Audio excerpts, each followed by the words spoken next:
자, 2015년도 행시부터 같이 문제를 보도록 하겠습니다. 1번 문제를 같이 봐주시면, 약간 좀 독특한 문제 타입이에요.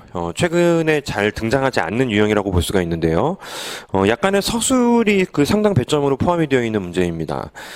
일반적으로 제가 이제 실업 사례 문제가 등장하게 되면 피터 다이아몬드의 탐색 모형을 쓰는 것이 굉장히 좋다라고 항상 말씀을 드립니다.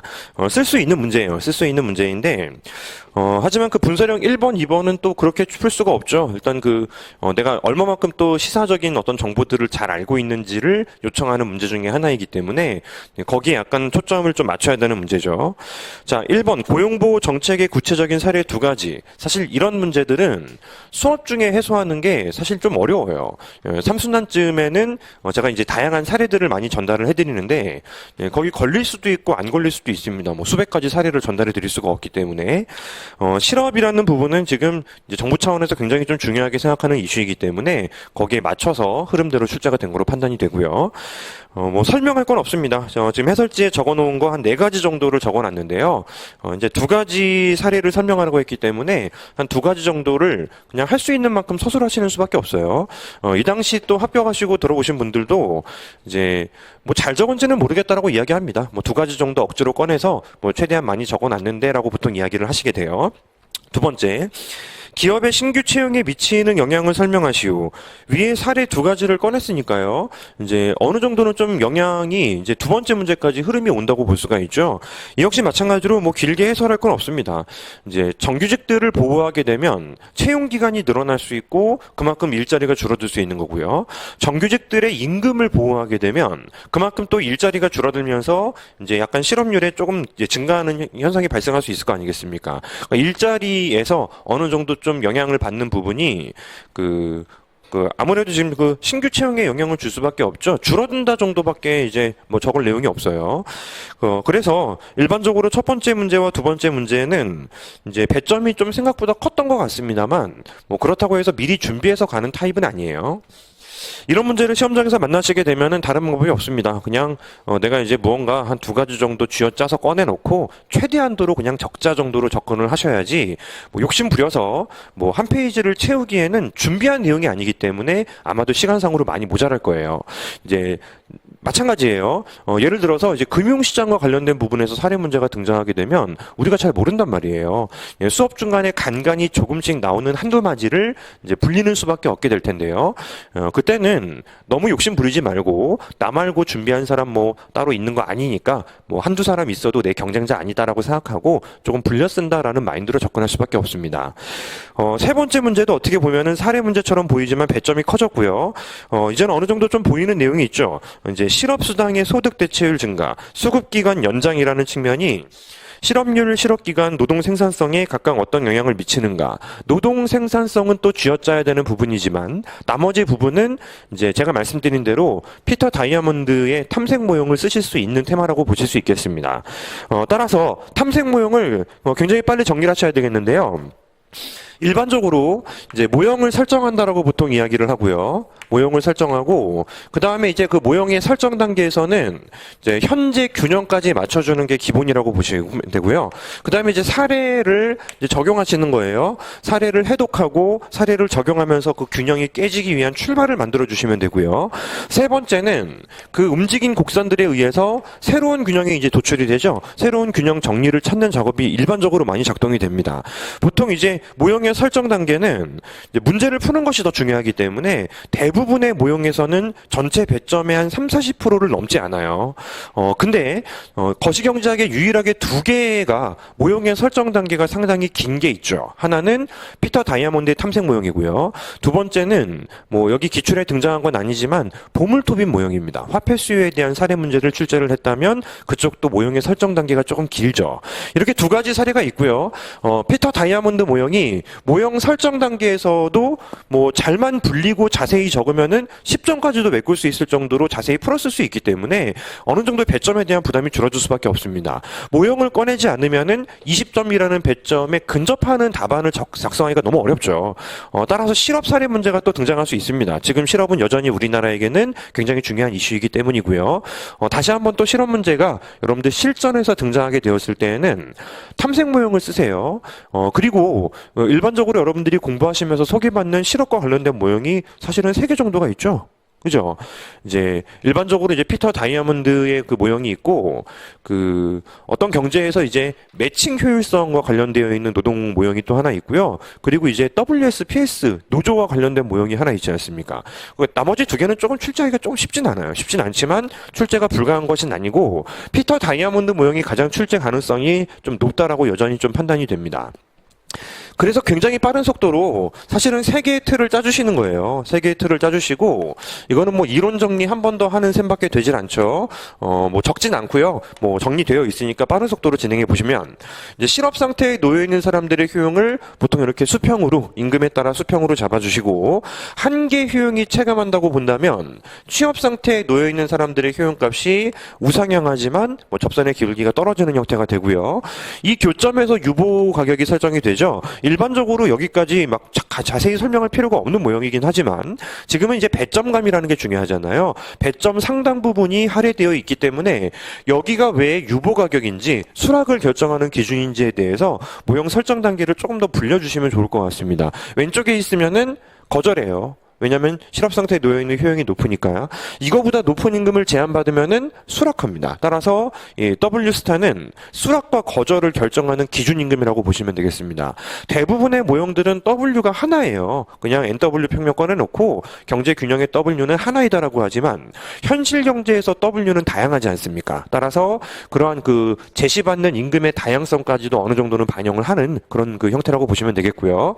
여기 유보 임금이 설정되면은 그거 이상 제한하는 비율을 우리가 이제 W로 잡죠. W로 잡아서 W 스타가 결정되면은 이런 점에서 그 유보임금 이상 제한하는 비율에 이제 H 비율이 등장하게 됩니다. 여기에 추가적으로 이제 제한 비율, 이제 직업 자체를 제한받지 못하는 사람이 있고 직업을 제한받는 사람의 비율이 P로 설정되어 있다면 여기는 1-U라는 비율의 실직률 곱한 거하고요. U 곱하기 P. 자, 이게 바로, 아니지. P 곱하기 H. P 곱하기 H가 바로 제한을 받은 사람들 중에서 또 이제 수락하는 사람의 비율이 되지 않겠습니까? 따라서 사실은 이제 P 곱하기 H가 구직률이에요. 구직률이 일반적으로 여기서는 P 곱하기 H로 등장하는 것이죠. 뭐 디테일한 부분은 뭐 본강의에서 하시는 거고요. 따라서 실업률 기준으로 얘는 우상향하는 직선이고 얘는 1 기준으로 우하향하는 직선입니다. 현재 상태가 이만큼의 실업률이 결정되어 있다고 보시면 되겠죠. 그리고 이제 모형의 설정 단계를 충분히 듬뿍 담았으면은 사례를 적용하시는 겁니다. 2가지 사례가 등장하게 되었는데요. 효과는 똑같아요. 소득 대체율 증가, 그 다음에 수급기간 연장이라는 2가지 사례가 등장했습니다. 수급기간이 연장된다라는 건 실업 상태에 놓여있는 사람들의 효용이 높아지는 원인이 되는 것이고요.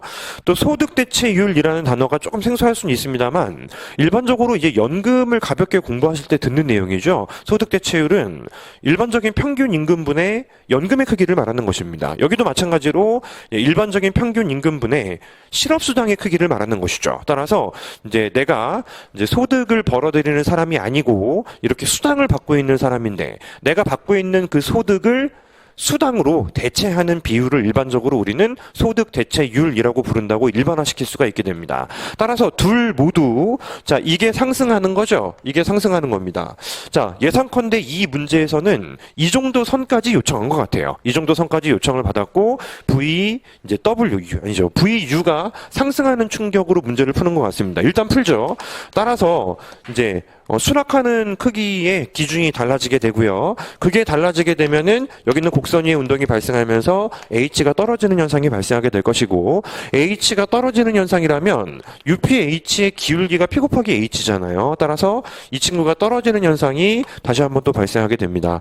이 2개의 곡선은 절대 얘는 여기를 떠날 수가 없고 얘는 1을 떠날 수가 없죠. 움직이면 회전 이동할 수밖에 없고요. 따라서 실업률이 증가한다라고 문제를 풀어주시면은 첫 번째 2가지 질문에 대한 답은 되겠죠. 실업률 증가할 것이다. 사실은 그 노는 사람들이 좋아진다라고 하면 실업률이 떨어진다라고 답하는 사람은 절대 없어요. 실업률이 증가한다가 자연스러운 현상이 되는 것이고 실업 기간 역시 마찬가지로 유추할 수 있죠. 실업률이 증가했다라는 것은 그 놀고 구직을 하기까지의 시간이 늘어나는 것을 의미하게 됩니다.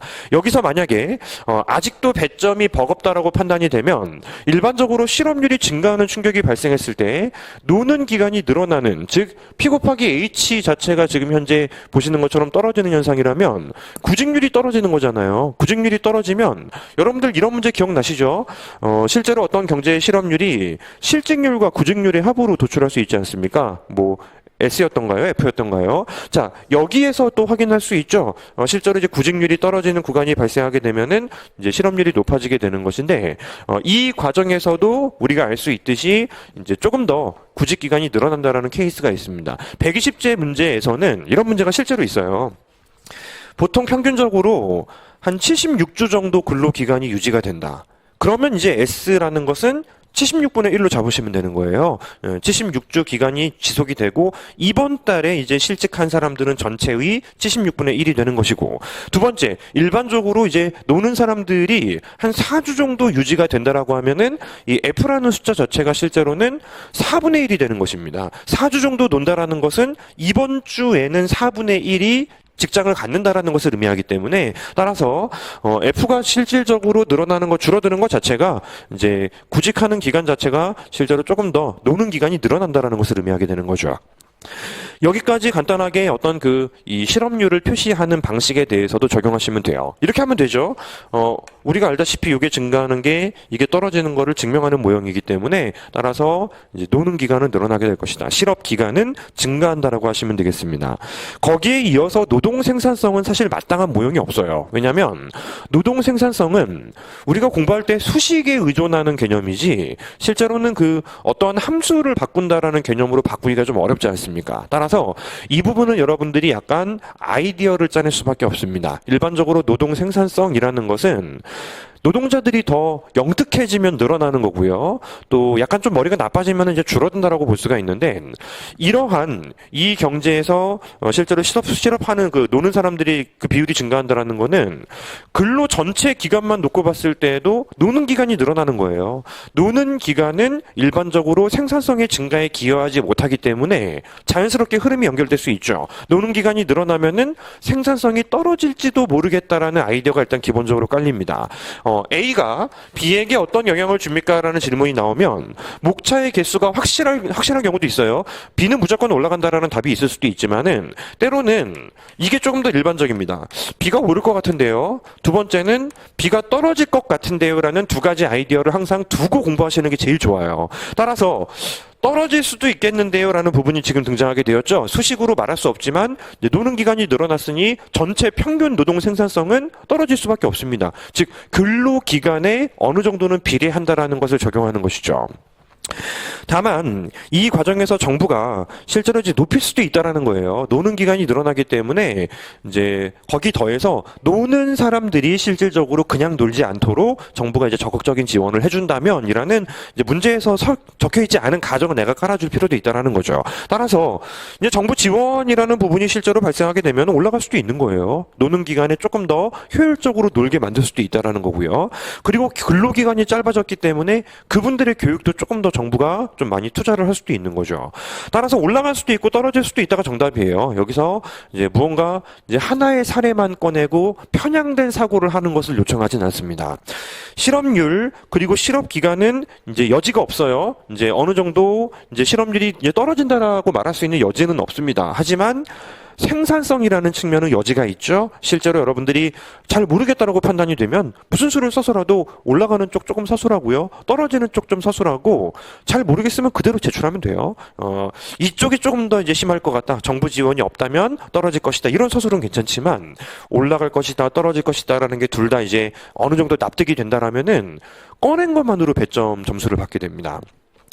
그래서 이 세 번째 문제는 배점을 고려할 때에는 굉장히 자세하고 친절하게 적용하시는 것이 기본적으로 필요한 문제가 아닐까라는 생각이 드는 오히려 어려운 문제예요. 차라리 내가 이제 준비를 하는 좀 복잡한 모형이라도 준비를 해갔으면은 남들보다 더 잘 적을 수 있는데 이런 문제들은 오히려 이제 신문 같은 것 좀 잘 보시고 해야지 또 이제 풀어낼 수 있는 타입의 문제이기도 하죠. 사실 여기에 하나 추가해도 상관없는 게 하나 있습니다. 일반적으로 제 생각에 이거는 이게 이제 2015년도면 이제 통합 출제죠. 예, 일행 쪽하고 이제 재경 쪽하고 같이 출제가 된 것인데 재경직렬분들은 여기 관련돼서 일반적으로 고용보호에 대해서 구조를 배워요. 고용보호 구조를 배우기 때문에 이제 누가 얼마만큼 이렇게 증가하는 실업률, 실업 상태, 실업 기간에 대해서 누가 얼마만큼 실질적으로 금전적으로 부담을 하는지에 대해서 다 잘 알고 있습니다. 따라서 일반적으로 기업들이 부담을 해요. 웬만한 것들은 다 기업들이 부담을 하고 일정 부분만 반반씩 나눠서 부담을 하게 됩니다. 따라서 실업 수당만 놓고 봤을 때는 기업과 이제 노동자들이 반반씩 부담하는 것이고요. 교육 서비스라든지 기타 등등 서비스는 기업이 다 부담을 하게 됩니다. 따라서 실질적으로는 기업의 수익률이 떨어질 수 있잖아요. 기업 수익률이 떨어진다는 것을 내가 구조를 이해하고 있는 사람들은 여기 파란색 제가 적는 것 전까지는 예상컨대 이제 재경직렬 아닌 분들의 답안이어야 할 것 같고요. 이제 조금 더 이제 내가 이제 공부한 내용 중에 이제 실업 보호라는 부분, 고용 보호라는 부분을 배우신 분들에게는 기업의 수익률이 떨어지면 사실 노동자들도 실질적인 부담이 감소할 수 있습니다. 아니지 증가하는 거죠. 노동자들도 실질적인 부담이 증가하면서 이 W가 떨어져 버릴 수도 있고요.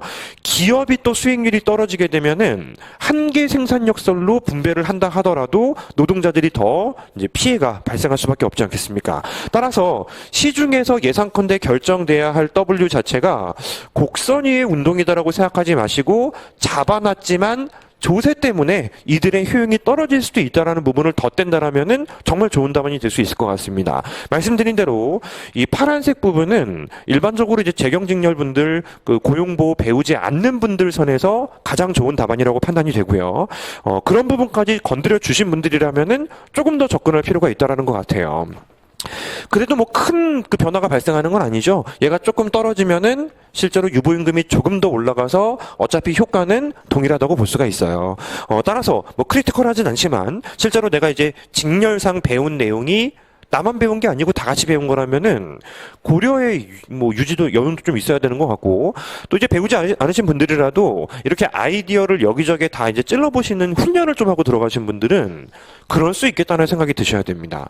사실은 실업 기간이 늘어나니까 부러워서 자신들의 효용이 떨어진다를 가정하는 모형은 아니란 말이에요. 실질적으로 노동자들이 균형 임금 기준으로 효용이 떨어질 여유는 충분히 있다라는 것이죠.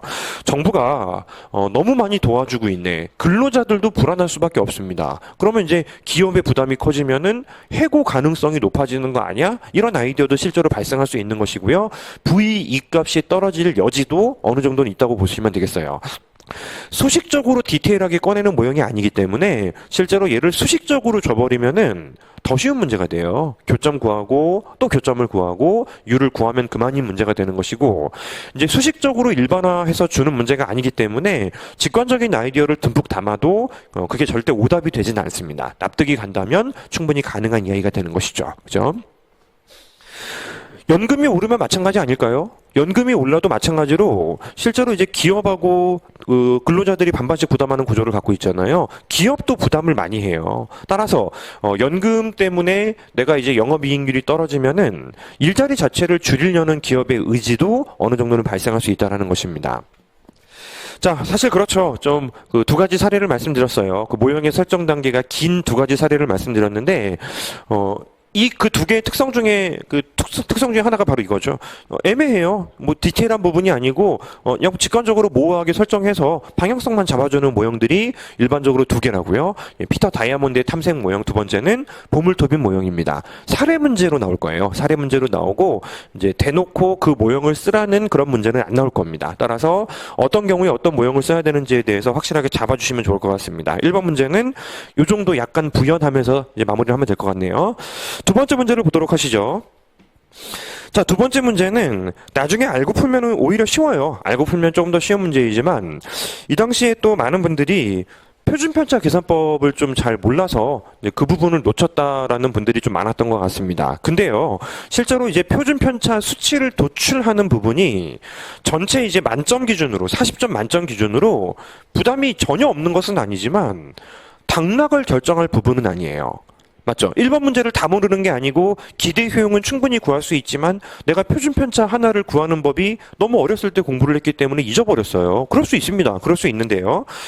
예를 들어서 1번 문제에서 표준편차가 이제 구해지지 않았어요. 그러면 한 3점 감점 당하겠죠. 두 번째 문제에서도 또 구하라고 하니까 거기서도 한 3점 정도 감점을 당할 수 있겠죠.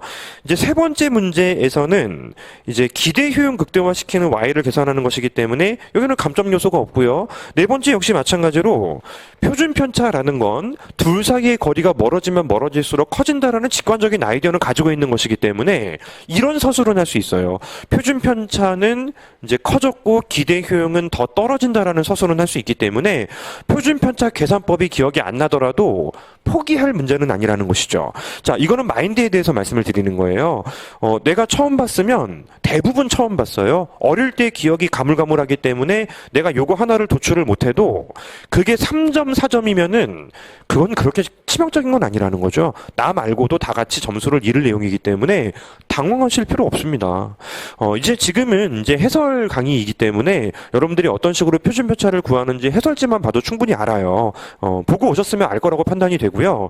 제가 뭐 사실 1번 문제에 대해서 다시 설명드릴 게 뭐가 있겠습니까? 보상금액 구하는 거 확률 나눠서 계산하고 표준편차도 확률 나눠가지고 루트까지 씌워두는 거 맞고요. 이제 기대 효용이라는 것도 이미 공부한 바잖아요. 효용함수도 받았고 상황도 받았기 때문에 뭐 1번 문제 금융상품 R, 금융상품 F요? 별거 없어요. 그러네. 또 3점 감점도 아니겠다. 그죠? 반반씩 나눠서 표준편차 하나 놓치는 거기 때문에 두 번째 F 상품은 표준편차가 0이죠. 그 0이라는 건 또 알아요. 50, 50이기 때문에 이제 평균보다 이제 벗어날 일은 없지 않습니까? 따라서 큰 감점 아니에요. 여러분들이 어떤 문제를 만나시건 큰 감점이 아니다라는 것을 일반적으로 좀 마음 편안하게 생각하시고 좀 적극적으로 적용하셔야 된다라는 측면을 제가 말씀드리고 싶은 거예요. 자, 뭐 1번 문제는 해설 대신 이제 시험장에서의 어떤 태도에 대해서 간단하게 좀 전달을 드리고 싶었습니다. 의외로 항상 그래요. 이제 시험이 끝나자마자 약간 뭐 질문이 많이 들어오는 내용들이 나는 그게 틀려서 아쉽다는 될 수가 있어도 치명적이지 않은 경우가 대부분입니다. 해봐야 2점, 맞은 사람이 전체에서 한 10%밖에 안 돼요. 전혀 걱정 없어요. 그런 부분들은 이제 쿨하게 포기하고 이제 다음 시험 준비를 하시면 되는 거거든요. 자, 1번 문제는 해설지로 충분히 이제 된다고 판단이 되는데요. 이제 R 상품은 100이거나 0이거나 확률은 50이죠. 50 기준으로 플러스 50이 될 수도 있고 마이너스 50이 될 수도 있기 때문에 그 가로 안에 들어와 있는 것이 기대 분산이고요. 루트를 씌운 것은 일반적인 금액 단위와 맞추기 위해서 이제 루트를 씌운 것이죠. 아주 정밀해지진 않지만은 단위가 비슷해지기 때문에 따라서 기대 보상 금액이 50이면은 표준 편차가 갑자기 10,000 나오면 좀 곤란하기 때문에 뭐 3,000 나오면 곤란하기 때문에 루트를 씌운 것, 분산의 루트를 씌운 것이 바로 표준 편차라고 볼 수가 있겠습니다. 자, 기대 효용도 간단하게 계산이 되는데요. 표준 편차 값이 이제 R 쪽에서는 이제 커지고요. 기대 효용은 F 쪽이 커진다 정도, 요거 이제 유의미한 것만 꺼내시면 될 것 같습니다. 두 번째 문제도 마찬가지예요. 두 번째 문제도 마찬가지인데, 마찬가지로 어떤 수치를 도출하는 과정에서는 크게 숫자 두 개를 가지고 지금 놀이를 하고 있잖아요. 이제 잘 되면 얼마, 안 되면 얼마라는 개념으로 나누고 있죠. 여기서도 그걸 먼저 제대로 나누는 것이 제일 중요해 보입니다. 상황별로 내가 얼마만큼의 소득을 얻을 수 있는지를 침착하게 찾아주시는 것인데요. 보시는 것처럼 그 R과 F를 Y 단위 1-Y 단위로 포트폴리오를 보유하고 있다라고 설정이 되어 있는데요. 그렇다면은 내가 지금 전체 금액에서 100 곱하기 Y라는 비율만큼 내가 일단 기본적으로 이제 상황이 좋으면은 수익이 생기는 것이고, 오른쪽에 50이라는 것은 1-Y를 곱한 만큼 내가 호황이 왔을 때 나의 상태가 되는 것이에요. 불황이 온다라면 0 곱하기 Y 플러스 50의 1-Y가 되죠. 자, 이 부분을 잘 구별하시는 것이 이 문제의 가장 중요한 부분입니다. 여기가 크리티컬이에요. 표준편차 계산 못하는 것보다도 이 출발 단계에서 틀리는 것이 크리티컬하기 때문에 여기서 뭐 틀리면야 뭐 점수를 따낼 수가 없으니 여기서 조금 더 시간을 쓰는 게 맞는 것 같습니다. 자, 이렇게 숫자가 두 개가 될 수 있겠다라는 아이디어. 실제로 몇 개의 숫자를 대입해 보시면 금방 알아요. 예를 들어서 뭐 0.5 정도로 설정하면은 좋으면 얼마가 되는 거예요? 좋으면은 뭐 0.5라고 했으니까요. 이제 100에 0.5 곱한 만큼 이제 50이 내 돈이 되는 거고, 나머지 50에 이제 25 곱한 만큼이 내 돈이 되는 거죠. 수치로 함수로 나눴으면은 간단한 숫자를 넣어서 한번 이제 검토해 볼 것. 이것도 굉장히 중요한 태도입니다. 이제 여기 적혀 있는 숫자를 보면서 0.5 넣으면은 맞는 건가 하고 이제 빨리 확인해 보시는 작업은 굉장히 중요할 것 같아요. 그래야지 거기서 틀리면 안 되기 때문에. 따라서 사실은 이제 분설형이라는 게 일반적으로 이제 1번에서 푼 거 가지고 끝까지 가야 되는 문제가 진짜 크리티컬한 실수를 하면 안 되는 문제 타입이잖아요. 그때는 첫 번째 문제에 시간을 더 써도 괜찮습니다. 검토 많이 하시고. 분설형 10점 내에서도 초반부에 내가 제대로 꺼내야 되는 부분이 크리티컬한 경우가 많죠. 예, 그런 경우도 초반부에 조금 더 시간을 많이 쓰고 검토 시간을 갖자라는 거. 이런 태도는 좀 의미가 있는 것 같습니다. 나머지는 제가 서술할 게 별로 없어요. 기대 보상금액, 표준 편차, 기대 효용 계산하는 거 앞쪽에 들어와 있던 숫자에 좋은 케이스, 안 좋은 케이스 대입만 하면 끝나는 문제이기 때문에 뭐 딱히 말씀드릴 게 별로 없습니다. 이제 문제에서 조금 더 물어봤죠. 이제 Y가 증가하면 기대 보상 금액과 표준 편차 기대 효용이 어떻게 변화하는지 보이시오. 이건 기본적인 마음가짐이에요.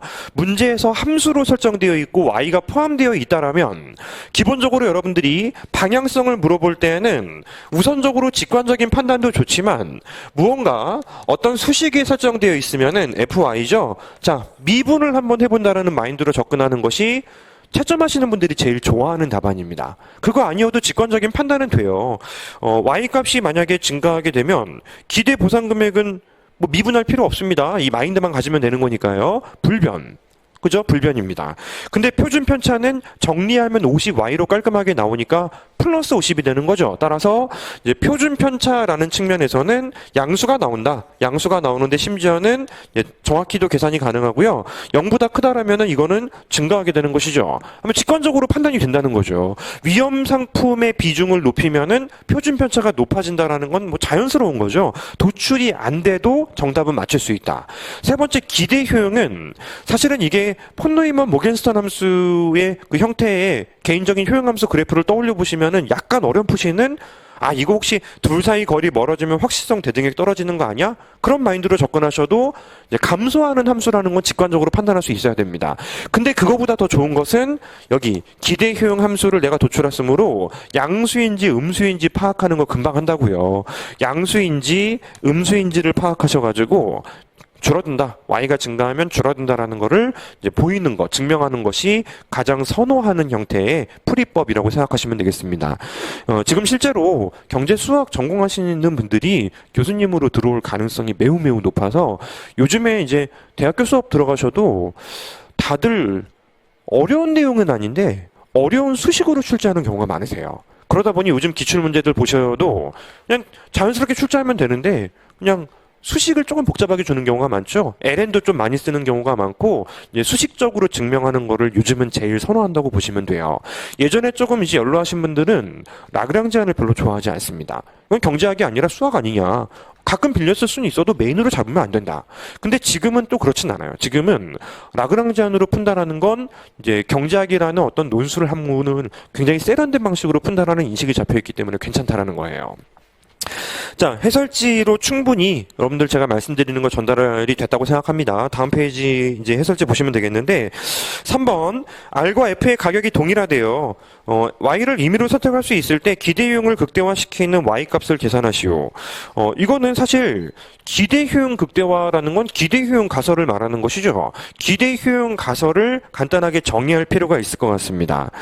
해설지 조금 이제 점검하셔야 되는데 기대 효용 가설은 기대 소득이 아니고 기대 효용 가지고 선택을 하겠다라는 것이 봐도 일반적으로 기대 효용 가설이 되는 것이죠. 두 상품 모두 기대 소득은 일치하기 때문에 Y와 상관없이 기대 소득은 항상 50이에요. 그럼에도 불구하고 Y의 크기에 따라서 상관없이 A의 기대 소득은 변화하지 않지만 기대 효용은 변화하기 때문에 기대 소득은 변화하지 않지만 기대 효용은 변화하기 때문에 이를 고려해서 A의 선택을 추정해야 되겠는데 이게 사실은 바로 정답이 나와요. 왜냐하면 Y값이 0을 벗어나는 순간 기대 효용이 무조건 떨어진다는 걸 누구라도 안단 말이에요. 따라서 직관적으로 간단하게 정답만 맞추기에는 배점이 좀 크기 때문에 여기서는 구조를 좀 생각해 볼 필요가 있다라는 거죠. 첫 번째는 기대 효용 가설을 간단하게 정리한다. 두 번째는 이제 기본적으로 이제 그래프를 간단하게 좀 꺼낼 필요가 있다라는 것입니다. 그래프를 그제서야 좀 꺼낼 필요가 있어요. 여기 확실하게 50을 누릴 것이냐, 오른쪽 왼쪽으로 멀어질 것이냐. 거기에 이제 우리가 50 플러스 50y하고 50 마이너스 50y라는 부분이 있기 때문에 따라서 여전히 기대소득이 일치한다면은 봐요.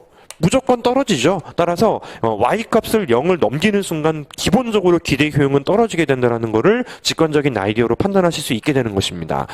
다만 무조건 떨어지니까 안 돼요라고 두 줄 처리도 가능한 문제죠. 그래, 네 말이 맞다라고 이제 판단이 되지만 점수 10점을 다 달라고 할 수는 없기 때문에 조금 더 디테일하게 접근할 필요는 있다는 것입니다.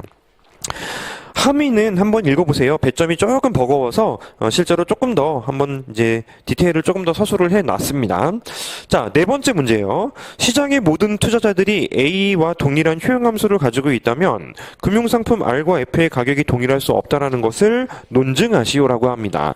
자, 해설지 1번 목차는 그렇게 신경 쓸 필요가 없어요. 이왕 등장한 문제이기 때문에 위험 중립자와 위험 선호자라고 한다라면은 실제로 답이 달라질 수 있다라는 걸 제가 보인 것이지 이거를 뭐 답안에 적으라는 것은 아닙니다. 가벼운 코멘트만 달아도 큰 문제는 없을 것 같아요. 왜냐하면 모두 똑같다고 했죠. 모두 위험 기피자를 전제하라는 거잖아요. 근데 현실 경제에서는 그렇지 않다라는 거예요. 현실 경제에서는 위험 기피자도 있고 위험 선호자도 있고 위험 중립자도 있기 때문에 위험 기피자만 득실거리면 위험 상품의 가격이 떨어져야 되겠지만 위험 선호자도 그걸 구매하는 행동을 동시에 취하고 있다라면은 가격이 꼭 떨어져야 되는 것은 아니다라는 약간 그 코멘트를 달았을 때 괜찮을 것이다라는 판단이 들었으므로 중립자와 선호자를 서술한 것뿐입니다. 다시요. 전달돼요. A라는 타입만 있는 게 아니고 위험 선호자도 있으면 가격이 움직이지 않아도 균형이 될 수 있다는 거예요. 왜냐하면 기피자는 이제 위험 상품을 건드리지 않지만 선호자들은 또 오히려 위험 상품만을 건드릴 거 아니겠습니까? 그럼 전체 수요량이 대충 맞아떨어져서 가격이 유지가 될 수도 있다는 거예요. 따라서 문제의 가정이 아니라면 유지될 수 있는데 라는 측면으로 간단하게 출발하는 건 좋다라는 건데요. 배점이 있을지 없을지 모르겠습니다. 일단 문제에서 물어본 건 두 번째 목차부터죠.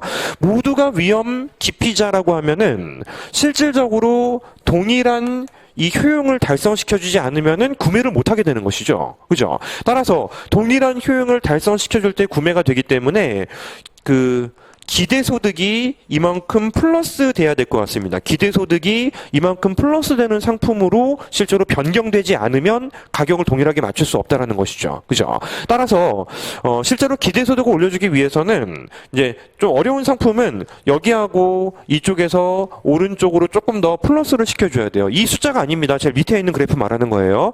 이제 0이 될 수도 있고 이제 100이 될 수도 있는 것인데 둘 다 K만큼 올려줘서 적당히 이제 50 플러스 K로 만들어주면서 기대 효용 값을 똑같이 만들어준다라면은 같은 값을 가져도 되는 상품이 되겠지만 지금 상태에서는 위험 상품이 덜 매력적이기 때문에 아무도 선택하지 않는다. 따라서 무조건 가격은 떨어지는 현상이 발생하게 될 것이다. 이런 정도로 접근할 수밖에 없는 문제입니다. 일단 기본적으로 공부하는 중이기 때문에 이러한 그래프도 가능해 라는 측면으로 여러분들이 접근하라는 것이지 여기서 어렵게 우리가 무언가를 추가시키자라는 것은 아니에요. 자, 네 번째 문제는 간단한 내용인 것 같습니다. 지금 현재 가격이 똑같으면은 아무도 위험 상품을 건드리지 않을 거잖아요. 따라서 가격이 떨어진 것 자체가 실제로 상황이 좋을 때 나쁠 때 각각 가격이 떨어진 만큼이 플러스 가격이기 때문에 무조건 가격이 떨어져야 된다. 그림상으로 여기 K만큼 가격이 떨어지지 않으면은 아무도 그 상품을 구매하지 않을 것이다. 이렇게 접근을 하시면 되겠습니다. 자, 두 번째 문제 한번 접근해 봤고요. 이제 세 번째 문제로 넘어가 보시죠. 국내 투자자들이 포트폴리오를 구성함에 있어서 일단은 포트폴리오라는 단어가 들어왔기 때문에 이제 그 포트폴리오와 관련되어 있는 여러 가지 모형들이 후보군이 되고요.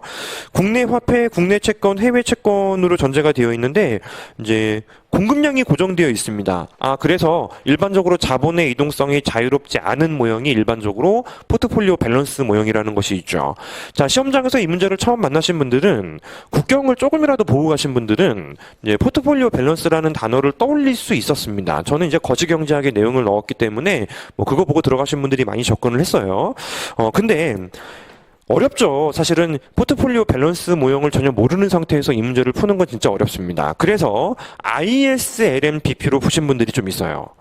아예 틀린 건 아니에요. 방향성을 잡는데 큰 문제가 되진 않지만 그래도 BP를 수평으로 놓는 순간 이 문제에선 멀어지게 됩니다. 왜냐하면 이제 금융상품 공급량이 고정되어 있는데 자본의 이동성이 완전히 자유롭다 또는 상당히 자유롭다는 있을 수가 없는 거예요. 만약에 이 문제 나는 포트폴리오 밸런스 몰라. 그러니까 어떻게든 부분 점수를 따겠어. 그렇다는 얘기는 공급량이 고정되어 있다는 상태에서는 반드시 BP를 뭐 가파르게라도 놔야죠. 그죠? 공급자들이 제공을 해줘야지만 내가 구매할 수 있는 건데 보통은 내가 구매하고 싶으면 팔기 싫어요. 그죠? 수요자들이 구매하고 싶으면 판매하는 사람은 더 갖고 싶어요. 오르겠지라는 판단이 들 거 아니겠습니까? 따라서 자본의 이동성이 일단은 자유롭지 않은 가파른 BP로 적용하신 분들은 그래도 이 문제가 어느 정도는 적용 가능하게 접근을 하신 분들 중에 하나라고 볼 수가 있습니다. 하지만 포트폴리오 밸런스를 이제 꺼내신 분들이 이 당시에도 또 90점 넘으신 분들이 좀 있었기 때문에 사실은 포벨 모형을 얼마만큼 또 기억하고 계시는지 이런 포인트들이 좀 있는 거죠. 기출 강의를 할 때 항상 고민스럽긴 해요. 이게 국제경제학에서는 뭐 자세히 다루는 내용이긴 한데, 이제 국경을 실제로는 꼭 선택하지 않으셔도 되는 분들이 이제 이 부분을 설명을 들을 때 가장 복잡한 모형까지 설명을 드려야 할지, 간단한 부분까지만 설명을 드려야 할지에 대해서 항상 딜레마가 있는데, 그냥 뭐 복잡하게 하는 부분까지 한번 점검해 보시죠. 간단하게 한번 보도록 하겠습니다. 일반적으로 포트폴리오 밸런스 모형이 좀 간단하게 적용될 때는 이 정도면 충분해요.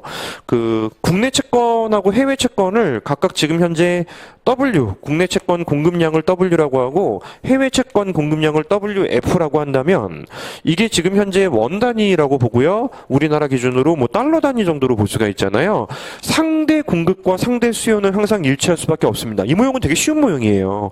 그래서 상대 공급은 WF분의 W, 상대 공급은 WF분의 W가 되는데 단위가 다르잖아요. 여기에 환율을 집어넣습니다.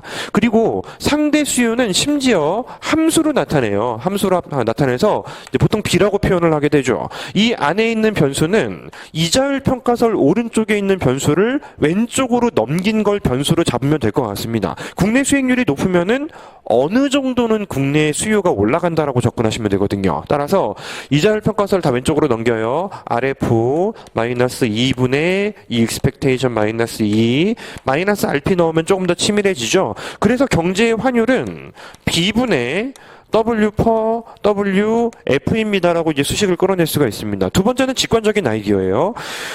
중앙은행이 채권을 매입한다라는 것은 기본적으로 시중의 원화를 늘린다라는 것을 의미하게 됩니다. 따라서 이거는 죽었다 깨어나도 무조건 환율 상승이에요.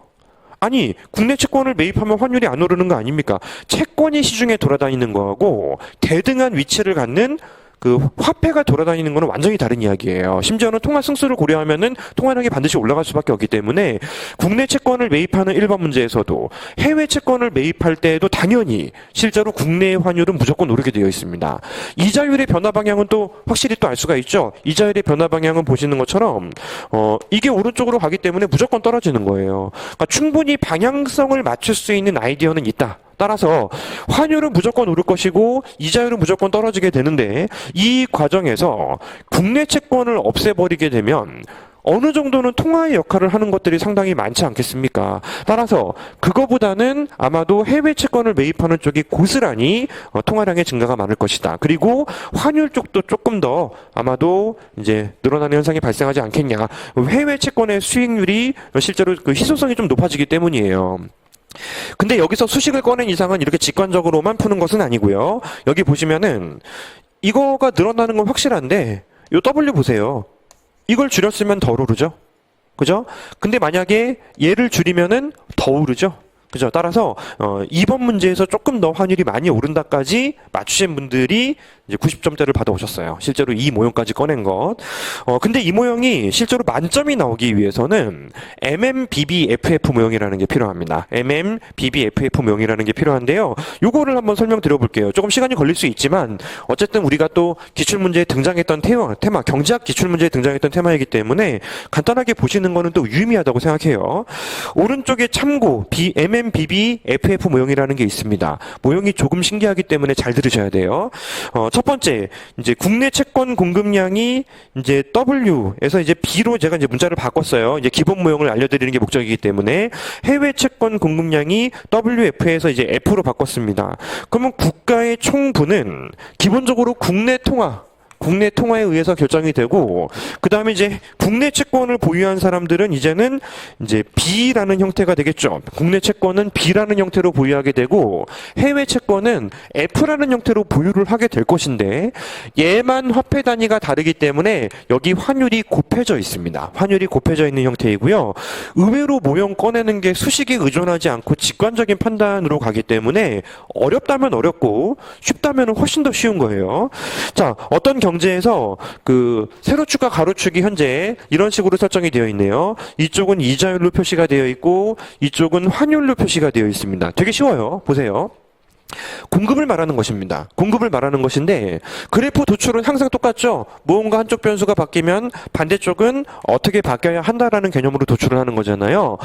그래서 곡선의 도출 단계는 전부 환율이 상승하면으로 접근하시게 됩니다. 환율이 상승하면 이제 총부가 증가하는 거죠.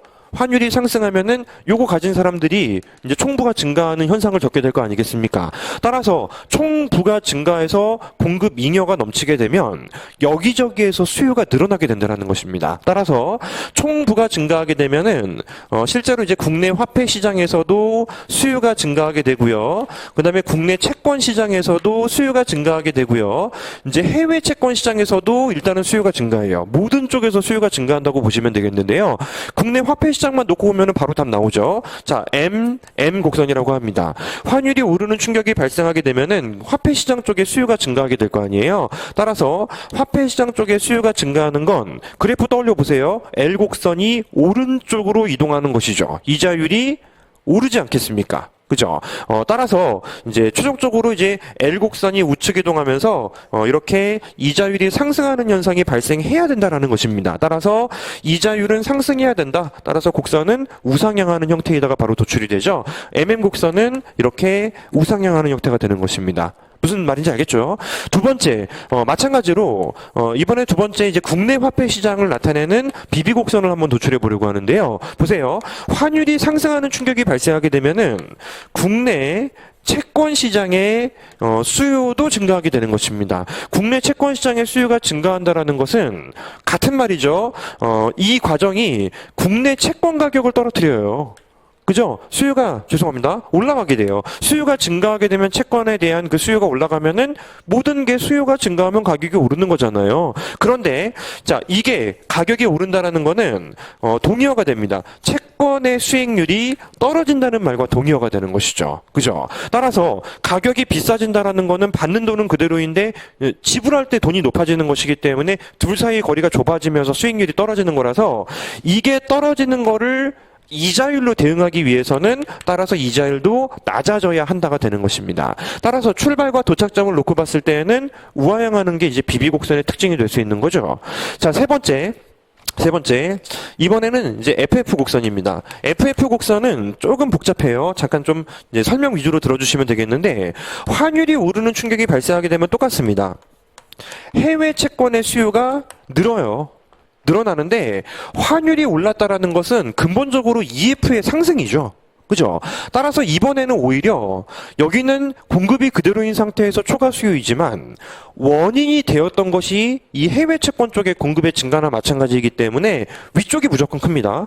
환율이 증가하면서 공급이 늘어난 게 여기저기의 수요의 증가로 달라붙는 것이기 때문에 여기서는 초과 공급이라는 현상이 발생하게 돼요. 초과 공급. 근데 역순으로 갑니다. 우리는 이자율에서 출발된 게 이거를 해소시킬 수 있는 방향으로 방향성을 잡는 것이기 때문에 그런데요. 보세요. 초과 공급을 해소하기 위해서는 이자율 가지고 건드릴 수 있는 거는 수요 쪽이라고 본단 말이에요. 자, 공급을 해소하기 위해서는 해외 채권 수요를 높여야 됩니까? 낮춰야 됩니까? 높여야 되겠죠. 해외 채권에 대한 수요가 증가하는 현상이 발생해야 돼요. 근데 해외 채권의 수요가 증가하기 위해서는 국내 채권의 수요는 또 어떻게 돼야 되겠어요? 떨어지는 상황이 되어야 하죠. 그죠? 국내 채권의 수요는 떨어지는 상황이 되어야 합니다. 자, 근데 국내 채권의 수요가 떨어지기 위해서는 국내 채권의 수익률이 어떻게 돼야 되겠습니까? 떨어져야 되는 것이죠. 그죠? 다시 출발해 봅시다. 국내 이자율이 떨어져야지 국내 채권에 대한 수요가 감소하게 될 것이고 사람들이 해외 채권 쪽으로 약간 몰리게 되면서 현재 발생한 초과 공급을 해소할 수 있을 것이다라고 아이디어를 미리 준비해서 들어가지 않으면 도출이 어려워요. 따라서 환율이 오르면 국내 이자율이 떨어져야지 초과 공급을 해소할 수 있으므로 얘도 우하향한다고 볼 수가 있습니다. 자, 다만 두 개 곡선이 기울기가 확연히 다를 거예요. 환율이 조금 더 큰 영향을 주는 쪽은 예상컨대 이쪽 아니겠습니까? 이쪽보다는 이쪽이 훨씬 더 큰 영향력을 발휘하고 있잖아요. 환율이 더 큰 영향을 발휘하는 것은 바로 이쪽이기 때문에 일반적으로 기울기를 정밀하게 보자면은 기울기까지 고려하면 이렇습니다. 환율이 조금만 올라도 이자율이 많이 떨어져야 돼요. FF 곡선은 완만한 형태가 되는 것이고요. 이쪽은 얘에 비해서는 이제 환율이 조금 많이 올라져도 수익률로 직접 처리하면 되니까 조금 가팔라요라는 형태로 이제 곡선들이 도출이 가능하게 되는 것입니다. 따라서 이왕 등장했으니까 제가 말씀드린 대로 이제 설명을 드리고 있는데요. 막상 꺼내 놓으면 요령만 알면 접근하는 방법은 대단히 쉬워요. 자, 세 개가 현재 하나의 점에 있어야 되겠죠. BB 곡선은 이런 식으로 가파르고요. FF 곡선은 이런 식으로 이제 완만한 형태에서 현 상태 이 경제의 환율과 이자율은 단 하나만 존재하기 때문에 E0 이제 R0가 지금의 환율과 이자율이 되는 것입니다. 요 간략하게 해설을 해놨지만 글씨가 깨알같이 작아서 여기 다 설명되어 있습니다. 복습하실 때 충분히 정돈하실 수 있을 거고 안 보이면은 돋보기 하나 큰 거 사요. 비싼가? 예, 뭐 보셔가지고 충분히 점검하실 수 있고 확대 복사라는 방법도 있죠. 그죠? 자, 지금 현재 문제에서 준 1번 문제와 2번 문제를 동시에 풀 거예요. 중앙은행이 공개시장 조작을 통해서 첫 번째는 국내 채권을 매입했고 두 번째는 해외 채권을 매입하는 거잖아요. 뭘 매입하건 무슨 상관입니까? 그죠? 국내 시중 통화량은 무조건 어떻게 되는 거예요? 늘어나는 거잖아요. 통화량이 증가하게 되면은 여기 보시는 것처럼 환율이 불변이라 하더라도 이자율이 증가할지 감소할지로 이제 균형, 곡선의 이동을 판단할 수가 있는데요. 통화량이 증가해요. P분의 MS가 우측으로 이동하면 우하향하는 L 곡선을 따라서 환율이 불변일 때 이자율이 떨어진다라는 게 목격이 되지 않습니까? 따라서 이자율이 떨어져야 한다. 환율이 그대로라면 이자율이 떨어져야 한다. 따라서 이 곡선의 좌측 이동이 발생하게 되는 것입니다. 따라서 이 모형을 쓸 때에는 기준으로 잡아야 되는 것은 MM 곡선이에요. 이게 왼쪽으로 가야 할지 또는 오른쪽으로 가야 할지를 정밀하게 파악하시면 돼요. 근데 그 다음은 의외로 정답은 눈에 보여요. 1번 문제는 국내 채권을 매입했어요. 그죠? 국내 채권을 설명드릴 거예요. 국내 채권을 매입했으면 모두 한 점에 모여야 되는데 FF 곡선이 외생적으로 움직이겠습니까? BB 곡선이 외생적으로 움직이겠습니까? 당연히 BB 곡선이죠. 그죠? MN 곡선이 좌측으로 갔고 해외 채권 쪽에 건드린 게 없으면 걔는 곡선 따라 움직이는 충격일 것이고 외생적으로 움직여야 되는 것은 외생적으로 공급량을 중앙은행이 흡수해버린 국내 채권 시장이지 않겠습니까? 그러려면 BB 곡선이 어디로 움직여야 돼요? 바로 보세요. 그림 나눠놨으니까 뭐 해설지 보셔도 되는데요. 여기로 가야 됩니다. 이게 1번의 정답이에요. 무슨 느낌인지 아시겠죠? 두 번째 문제는 해외 채권을 매입했죠. 해외 채권을 매입했으면은 당연히 해외 채권 곡선인 FF 곡선이 움직여야 됩니다. 어디로 움직이면 되겠습니까? 여기로 와서 하면 되죠? 이게 2번 답이고 이게 1번 답이에요. 어떻게 쓰는지는 요령이 있습니다. 하지만 설명까지 해야죠. 자, 첫 번째, 일반적으로 지금 보시는 것처럼 국내 채권 쪽에서 해설 바로 여기다 할게요. 국내 채권 쪽에서 공급량이 중앙은행으로 흡수가 돼버렸기 때문에 공급량이 감소하는 현상이 발생하게 되었습니다. 뭐예요, 그러면? 초과 수요 현상이 발생하게 되는 거죠. 공급이 줄고 수요자는 그대로이기 때문에 초과수요 현상이 생깁니다. 그러면 이 초과수요 현상이 생긴다라는 것은 그대로 가도 돼요. 뭐 역으로 가야 되지만 가격의 상승, 그죠? 채권 가격의 상승. 그러니까 이거는 채권 수익률의 하락이요. 이자율이 어떻게 돼야 돼? 떨어져야죠. 환율 때문에 그랬으면 곡선 자체 상위 이동이지만 환율이 아니고 정부 정책에 의한 것이기 때문에 이자율이 하락이면은 곡선의 좌측 이동이 발생합니다. 그래서 여기가 1번 정답이 되는 거예요. 똑같죠? 자, 두 번째. 해외 채권을 매입을 해버렸습니다. 해외 채권을 매입해버렸으면은 이것도 보시죠. 환율 때문은 아니에요. 환율 때문은 아니고 해외 채권을 만약에 매입해버리면은 해외 채권 시장에서 초과 수요 현상이 생겨요. 그죠? 초과 수요 현상이 생깁니다. 역진적으로 가자는 거죠. 초과 수요를 해소하기 위해서는 국내 채권의 수요가 어떻게 돼야 된다는 거예요. 이걸 줄여야 되니까 늘려야 된다는 거 아닙니까? 그래야지만 해외 채권의 수요가 줄어들면서 해소할 수 있잖아요. 근데 이게 늘어나기 위해선 국내 이자율이 어떻게 돼야 돼? 늘어나야죠. 환율 때문이 아니잖아요. 곡선 자체의 우측 이동이 발생하게 되는 것입니다. FF 곡선은 더 오른쪽에 위치하게 되는 것이죠. 따라서 어느 정도 모형을 이제 준비를 했으면은 요령을 부리는 것도 괜찮은 방법 중에 하나가 되지만 이제 실제로는 디테일하게 설명하자면 도출하는 사람이 할 수 있는 작업인 것 같습니다. 결국 도출을 할 줄 알아야지 곡선도 이동시킬 때 내가 치밀한 답안을 작성할 수 있다라는 거예요. 요 정도가 사실은 만점을 받기 위한 그 점수가 되는 것이 그 이론이 되는 것이고요. 항상 또 그래요. 이쪽 설명 드리면서 제가 이제 막상 또 경제학 본 수업에서는 이런 설명은 드리지 않습니다. 다시 등장할까요? 라는 그 의심이 좀 있어요.